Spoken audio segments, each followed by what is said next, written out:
Have you ever heard of Xerxes the Great, often referred to as the God King of Persia?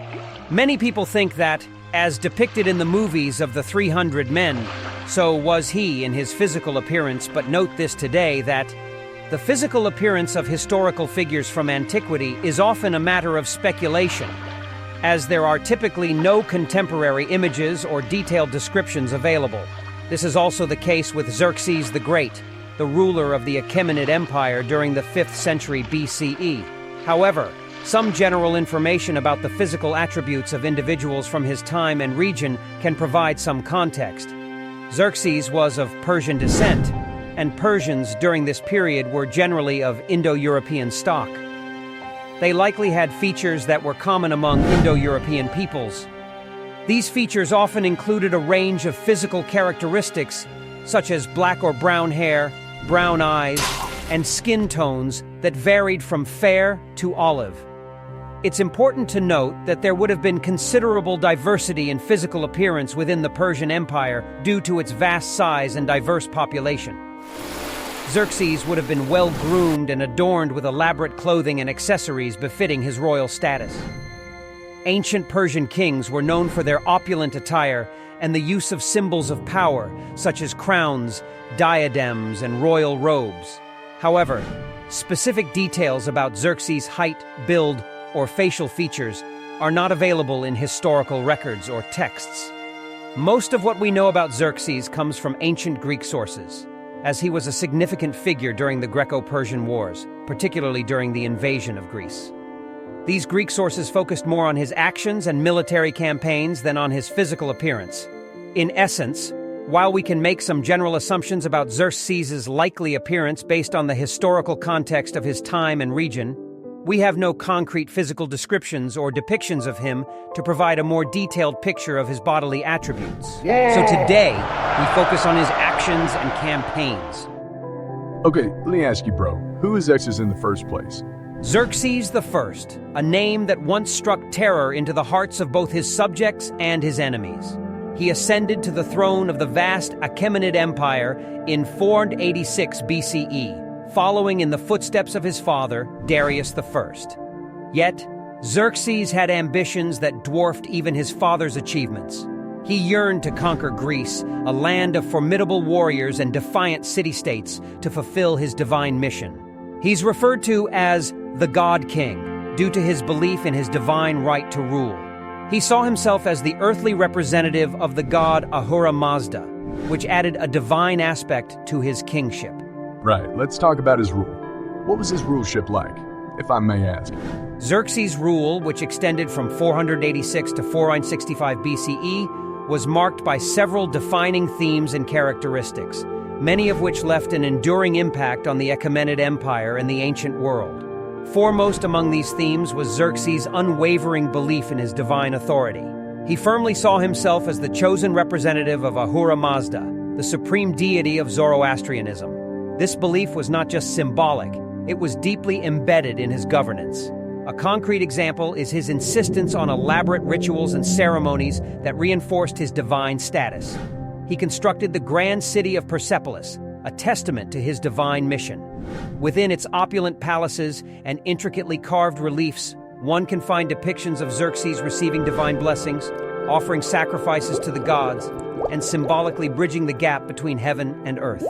The grandeur and ambition of Xerxes' reign were equally striking. His relentless pursuit of monumental construction projects showcased this ambition. Evidence lies in the colossal structures that still stand today, such as the Gate of All Nations at Persepolis. This imposing gateway, adorned with majestic sculptures and inscriptions in multiple languages, served as a symbol of Xerxes' authority and his vision of a united empire under Persian rule.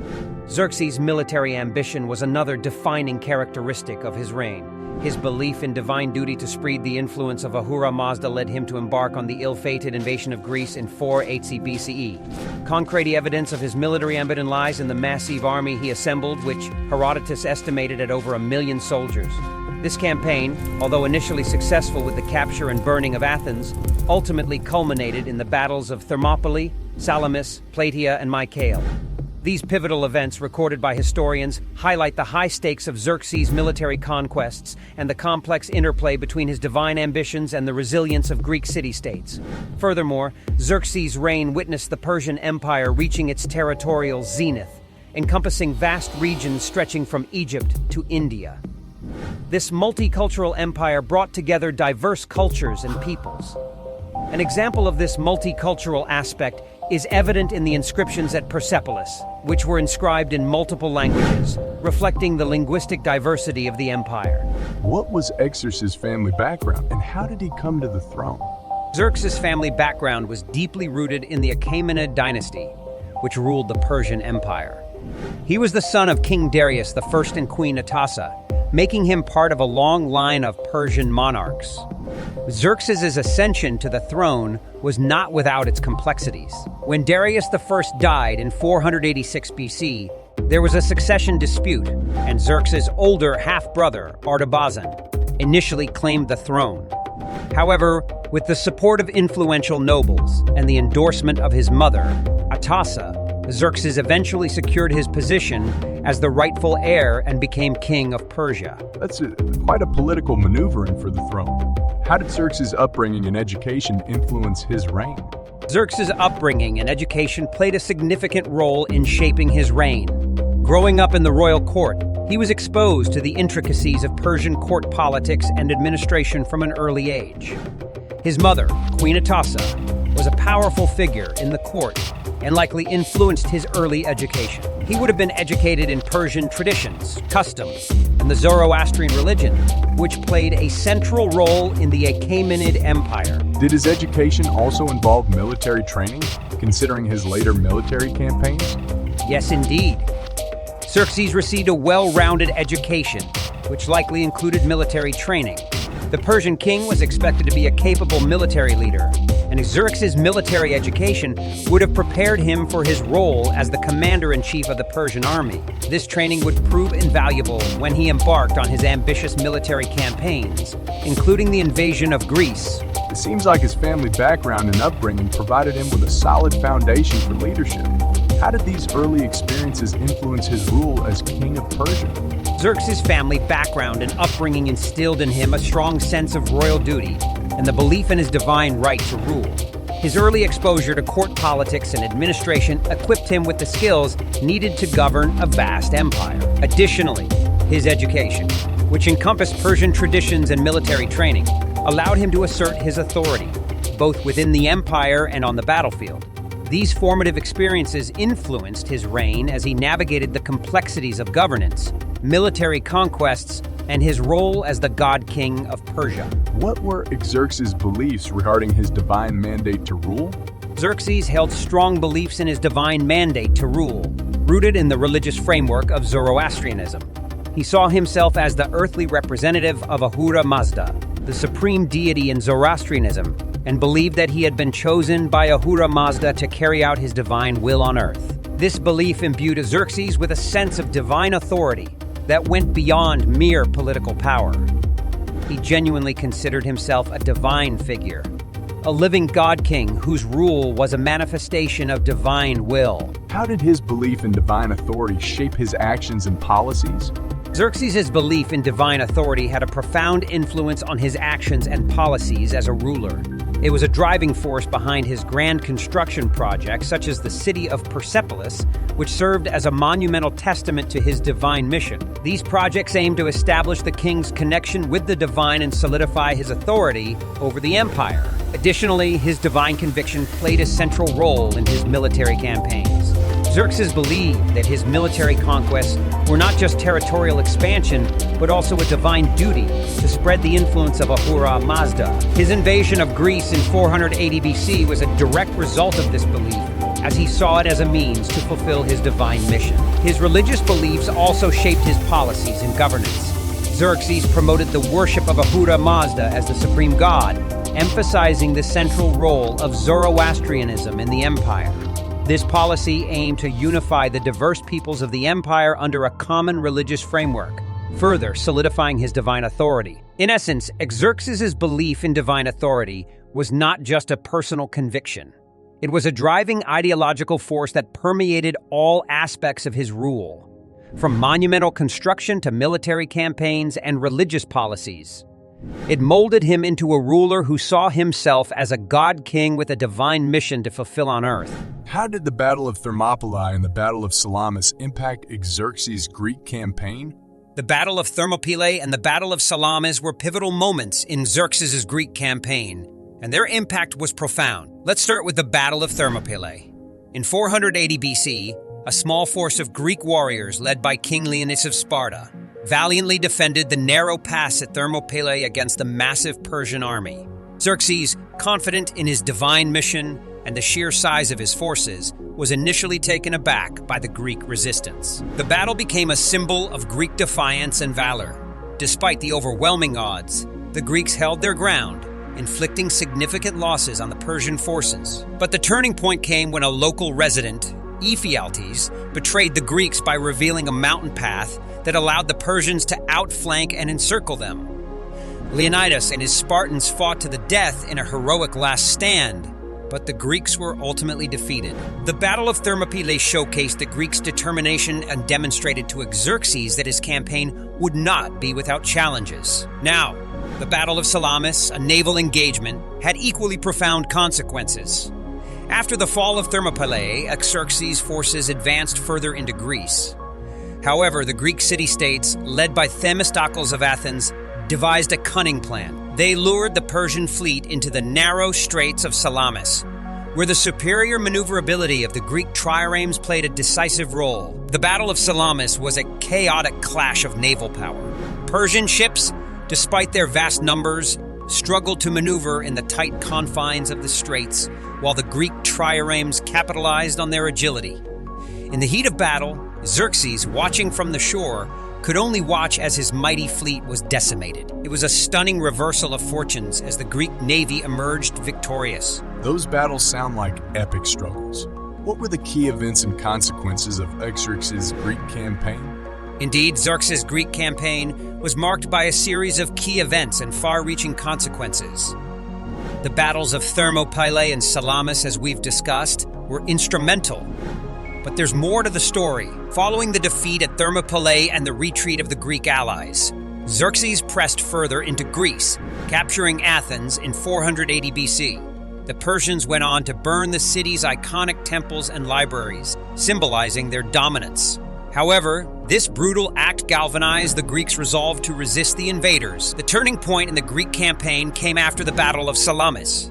The defeat of the Persian navy crippled Xerxes' logistical support and forced him to reconsider his position. Fearing a potential revolt in his empire, he decided to return to Persia, leaving his general Mardonius in charge of the remaining forces in Greece. Xerxes' retreat from Greece marked a strategic shift.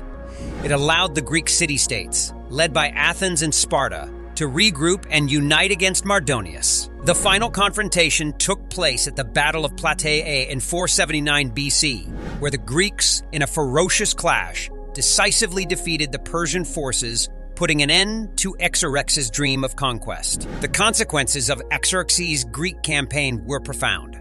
While it highlighted the resilience of Greek city-states in the face of overwhelming odds, it also exposed the limitations of Xerxes' divine ambition.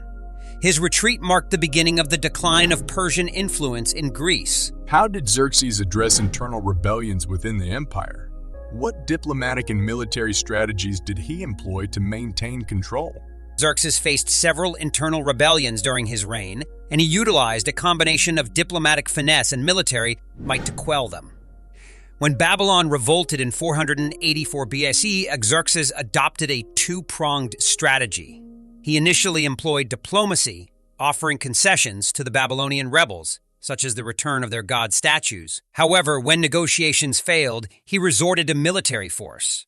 The city was besieged, captured, and subjected to harsh reprisals, which sent a clear message about the consequences of rebellion. In addition to military actions, Xerxes also employed a policy of carrot and stick, granting privileges and honors to loyal subjects while suppressing dissent. His ability to balance diplomacy and military force allowed him to maintain control over the empire despite internal challenges. How did Xerxes deal with external conflicts and rivalries, especially in Asia Minor? In Asia Minor, Xerxes faced external conflicts and rivalries, particularly with the Greek city-states in the region. The Ionian Revolt, which began in 499 BC, posed a significant challenge. Xerxes responded with military campaigns to quell the revolt, and this conflict escalated into the larger Greco-Persian Wars. However, it's important to note that his attention was largely diverted to his Greek campaign after the capture of Athens, leaving these conflicts in Asia Minor in the hands of subordinates like Mardonius. What were the circumstances and implications of Xerxes' assassination and the rise of Artaxerxes I? The circumstances surrounding Xerxes' assassination in 465 BCE remain shrouded in mystery, but it marked a tumultuous moment in Persian history. Artabanus, the commander of the royal bodyguard, conspired with other court officials to poison Xerxes. In the night they went back to stab him several times to death. Xerxes was assassinated, and Artabanus briefly seized power. However, the plot did not secure Artabanus' grip on power. Xerxes' eldest son, Artaxerxes I, who had been away from the court at the time, swiftly returned and seized the throne. This transition of power was marked by intrigue and power struggles within the court. What is the overarching legacy of Xerxes the Great, and how is he remembered in history? Xerxes the Great left a complex legacy. He is remembered for his audacious military campaigns, grand construction projects, and his belief in divine authority. His reign has been a subject of fascination and debate among historians, contributing to the broader understanding of ancient empires and their rulers. Xerxes is often remembered for his role in the Greco-Persian Wars, where he faced off against the formidable Greek city-states. His defeat at the Battle of Salamis, the bravery of the Spartan 300 at Thermopylae, and the subsequent Greek victories have become legendary in Western history. What questions or debates continue to surround his reign and divine ambitions? Several questions and debates persist regarding Xerxes' reign. One ongoing debate concerns the extent to which his belief in divine authority influenced his actions and policies. Historians continue to explore the intricacies of this divine image he cultivated. Another area of interest is the motivations behind his invasion of Greece. While his belief in divine duty is well documented, questions remain about the political and strategic considerations that drove this ambitious campaign. Furthermore, the circumstances of his assassination and the subsequent power struggles within the Persian court continue to intrigue scholars. Understanding these events sheds light on the internal dynamics of the Achaemenid Empire during his rule. I'm certainly motivated to learn more about him now. Thank you for this engaging discussion about Xerxes the Great, the God King of Persia. It was my pleasure. History is full of remarkable figures and stories, and Xerxes is undoubtedly one of them. If you have any more questions or if there's anything else you'd like to explore in the future, feel free to reach out. Well, I will, but guys, thank you so much for watching this video to the end. If you need more inspiring historical stories like this, then don't forget to subscribe. See you in the next one.